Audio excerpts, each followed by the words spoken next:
এই মুহূর্তে দরকার বেগম জিয়া মেরুদণ্ড ভেঙে দিয়েও তার সাহস হারান নাই। গণতন্ত্রের প্রতি এত ভালোবাসা, বেগম জিয়াকে নিয়ে, শহীদ জিয়াকে নিয়ে কত উপহার দিয়েছে। সেদিন গণতন্ত্রের স্বার্থে দেশনেত্রী বেগম খালেদা জিয়া সেই মঈন ফখরুদ্দিনের আমলেও গণতন্ত্র ফিরিয়ে আনার জন্য বাংলাদেশে নির্বাচনে অংশগ্রহণ করেছিলেন। আপনারা দেখেছেন মঈন ফখরুদ্দিনকে উনি বলেছেন, কেউ কেউ বিদেশে চোখের চিকিৎসার নামও গিয়েছিলেন, কিন্তু দেশ নেত্রী একদিনের জন্য, এক মিনিটের জন্য দেশ ছাড়েন নাই। কারণ -2 ফর্মুলার যে আপ্রাণ চেষ্টা মঈন ফখরুল্লাহ করেছিল, একমাত্র বেগম খালেদা জিয়ার জন্য সেটা সম্ভব হয় নাই।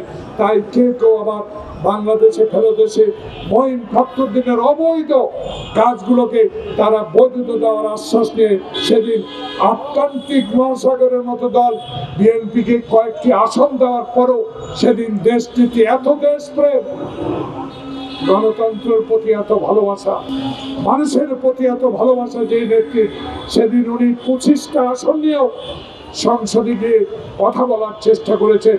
সেদিন দেখেছি, আমিও ছিলাম ওই সংসদে, সেদিন দেখেছি সেই ফ্যাসিবাদ বেগম জিয়াকে নিয়ে, শহীদ জিয়াকে নিয়ে কত উপহার দিয়েছে, কিন্তু আমরা নিরাশ হই নাই। বিএনপির নেত্রী বেগম খালেদা নিরাশ হয় নাই। সেদিন সেই শেরেবাংলা নগরে আমাদের আজকের প্রিয় নেতা ভারপ্রাপ্ত চেয়ারম্যানকে সেদিন জনগণের কাছে পরিচয় করে দিয়ে বলেছেন, জিয়ার আদর্শ আমার আপসী নেতা রক্ষা করতে পারবে এই তারেক রহমান।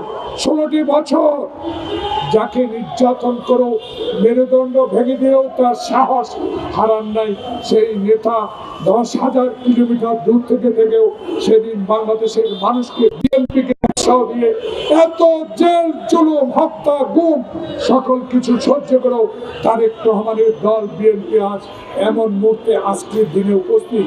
এই সময়ে দরকার বেগম জিয়া, এই মুহূর্তে দরকার বেগম জিয়া বাংলাদেশের গণতন্ত্রকে রক্ষার জন্য দেশনেত্রী যে আপসহীন সংগ্রাম করেছেন। আবার বাংলাদেশে এই ইন্টারিয়াম সরকারের আমলে একটি নির্বাচন ফেব্রুয়ারির প্রথম সপ্তাহে হবে আশ্বস্ত করেছেন। আমরাও বিশ্বাস করি এই নির্বাচন হবে। এই নির্বাচনে চাই আপনাদের দোয়ার প্রয়োজন। এই নির্বাচনে যেন বেগম জিয়া আবার ঘরে ঘরে মানুষের কাছে পৌঁছা দিতে পারে।